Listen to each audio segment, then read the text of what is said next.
Timothy, parle-moi un petit peu de ce que c'est l'AMI et l'IRT. D'abord, que signifient ces acronymes et puis à quoi ça sert en gros? Alors l'AMI, c'est l'inhibition musculaire arthrogénique.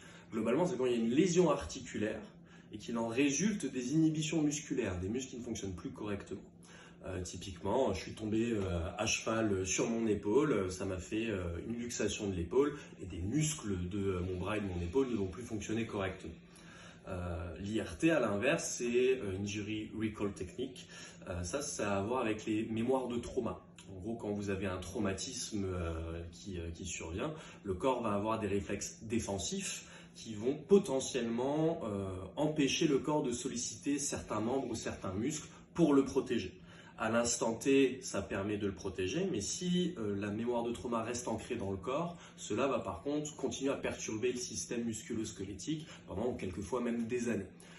Comment est-ce qu'on peut faire la différence entre les deux alors que quelque part une chute, ça peut à la fois créer une inhibition musculaire par une lésion articulaire et en même temps une mémoire de trauma? Pour ça, il y a quelque chose de très simple. Vous allez devoir trouver un mouvement que vous n'arrivez pas à faire. Je reprends l'exemple de l'épaule. Je n'arrive plus à lever mon bras sur le côté.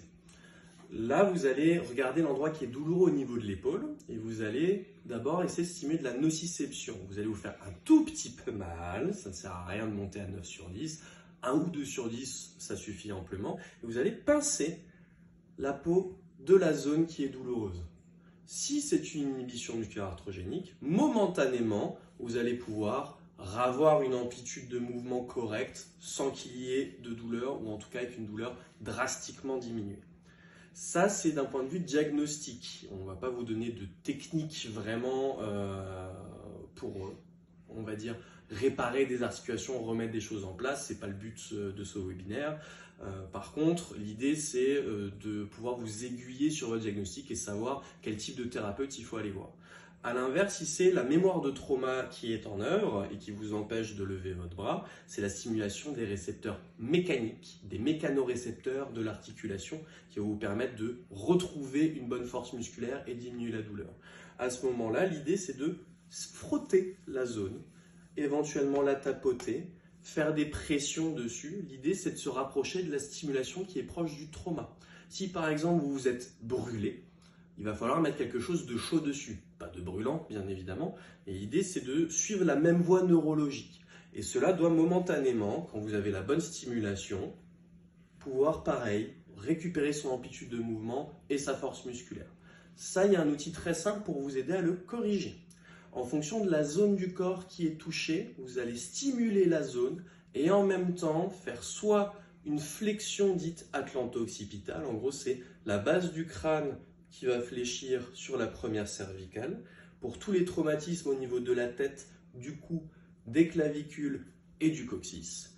Ou alors faire une distraction de la mortaise, donc de la cheville, du même côté du traumatisme sur tout le reste du corps. Pour tous les traumatismes dits organiques, viscéraux, donc une distraction comme ceci, que vous pouvez faire simplement en faisant des légères flexions, comme si vous faisiez une pointe de danseuse. Si vous avez une mémoire de trauma au niveau d'un organe, c'est les deux mortaises en même temps qu'il va falloir décomprimer. Donc l'idée, c'est de faire des deux côtés ces petites flexions pendant que vous touchez la zone de douleur référée de l'organe. Donc ça va vous permettre de vraiment soulager rapidement des douleurs ou des problématiques de dysfonction mécanique que vous avez à cause de mémoire de trauma. Si je reprends mon exemple de l'épaule, je suis tombé dessus, j'ai fait une chute à cheval, du coup ça a été une blessure dite par compression, j'ai eu un choc dessus.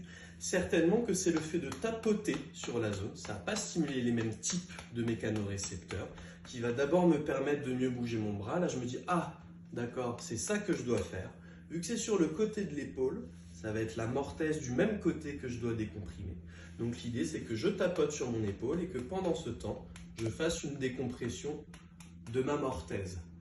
Pour tout ce qui n'est pas atteignable dans votre corps, admettons des endroits du milieu du dos, vous pouvez toujours utiliser une balle que je vais vous montrer. Hop! Tac.